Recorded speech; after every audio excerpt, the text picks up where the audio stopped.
欢迎观看老爸的时光，每周分享家庭美食。今天分享的这款美食是爆浆牛角包，是和我们上一期的视频是连着的。由于时间太长，分成了2集去发，所以喜欢的朋友一定要2集连着看。由于和上一期发布的千层榴莲酥的做法几乎一样，所以这期视频以配料讲解为主。好了，先看准备什么食材。取来打蛋桶，倒入300克的高筋面粉，40克的白砂糖，20克的奶粉，然后再加入5克的酵母粉，用手把材料简单的搅拌一下，然后打入一个鸡蛋，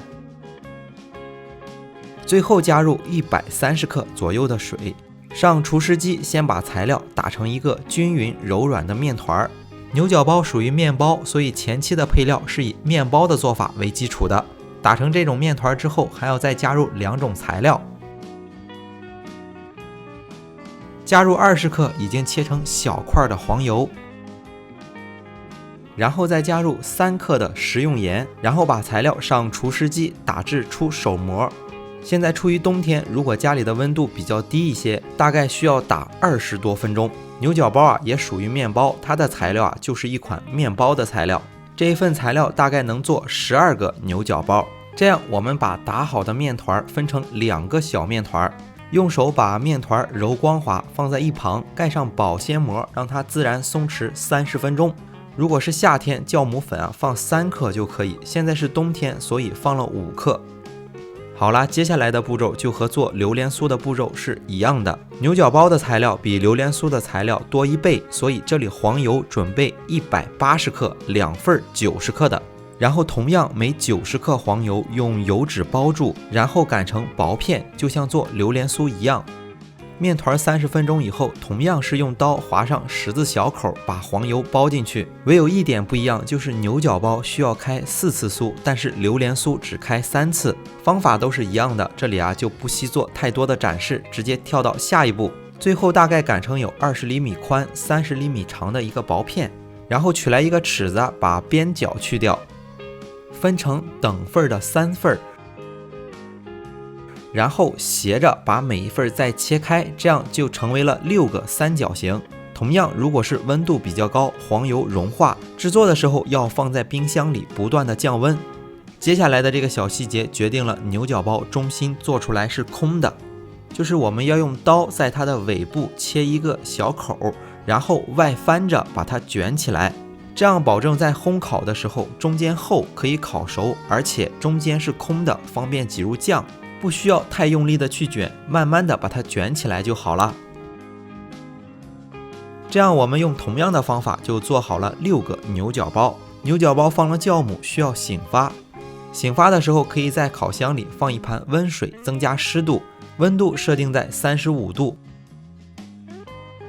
牛角包的体积醒发膨胀5分就可以拿出来，然后同样就像做榴莲酥一样，取来全蛋液，在表面刷上一层。烤箱的温度设定是同样先把烤箱预热好，以上下火180度放在烤箱的中层烤18至20分钟。烘烤的这个时间来做咸蛋黄酱，取2个不锈钢的盆子，一大一小。